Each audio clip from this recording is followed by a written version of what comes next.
Assalamualaikum warahmatullahi wabarakatuh. Hello everyone, my name is Shima. I'm from Iskimah Madiyat Delapan Haji Masfatur Malang. I would like to tell you a story about Al-Fadil, the country of Constantinople. The Abbot? Yep, he is a leader who succeeded to conquer many regions in the Asian and Europe on his governance. In 1453, he was successful to conquer Constantinople, which earned him the nickname the Conqueror. Al-Fadil was born on 29 March 1432 in Aden, which is the capital of the Ottoman dynasty. He was born from the womb of a mother named Turki Hatun, and his father was Sultan Murad II. As a father and a Sultan Murad II is very conscious about his child's education. This he did not only for the future of his child, but that Murad II wanted to prepare his son as the successor of the Ottoman throne. Al-Fadil was born as the third son of Murad II. Al-Fadil was not initially expected to succeed his father as a sultan in the Ottoman dynasty so soon. Yes, because there are still two of his father's name, Ahmad and Ali, who replaced his father first. However, who would have thought that his two brothers died at a very young age?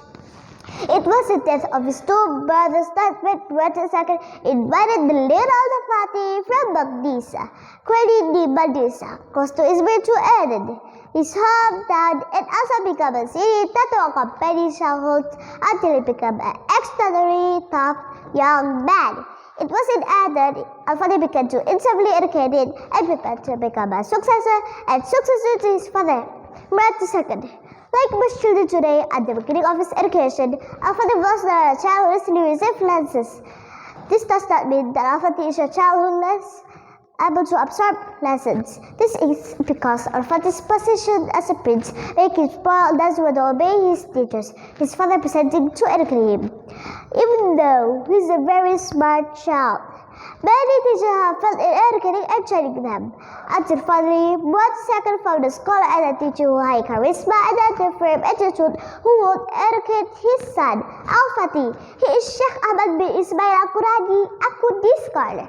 Before Sultan Murad II managed Sheikh Ahmad to educate his son, Sultan Murad II provided Sheikh Ahmad Al-Quradi with a rich piece to be used whenever necessary.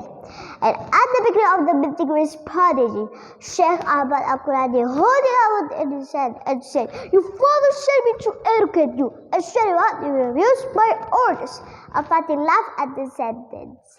Immediately, Sheikh Ahmad Al-Quradi hit Al-Fatih hard, and how shocked Al-Fatih was to be hit actually at that. He didn't think that his new teachers would only beat him, even though so far he lived happily and his wishes always been obeyed by the people around him. Now he hit wrong. This antithesis of Sheikh Ahmad Al-Quradi made Al-Fatih no longer able to move and to want to learn and obey his teacher. He also began to study Quran and other sciences. In addition, Murabi Sheikh Shamsuddin is also the Murabi of Sultan Muhammad Al-Fatih. He is the closest teacher of Sultan Al-Fatih. He taught Sultan Al-Fatih religious sciences such as Al-Quran, Hadith, Fiqh, languages like Arabic, Persian, Turkish, mathematics, astronomy, history, war science, and so on. It was Sheikh Shamsuddin who also convinced Sultan Muhammad Al-Fatih that he was the person whom Rasulullah met in the attempt of conquest of Constantinople. Apart from education, that was prioritized by Sultan Murad II for his children as a successor to his throne, as was the custom in the Ottoman leadership at the time. Al-Fatih then, 11 years old, was sent to lead a Sikh experience in a city called Abasha.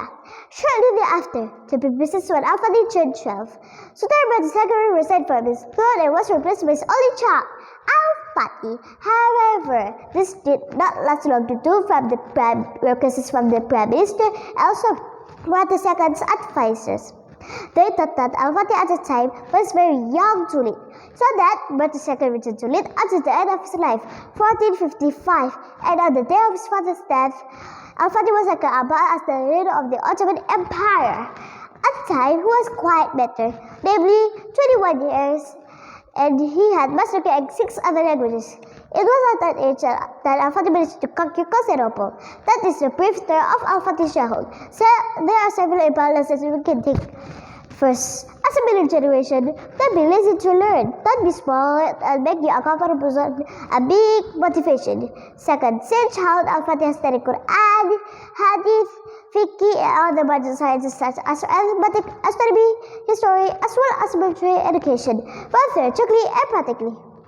Third, Al-Fatih mastered 6 other languages when he was 21 years old. Fourth, take a lesson from the story of a character like hardworking, brave, innovative. That was the story about Al-Fatih.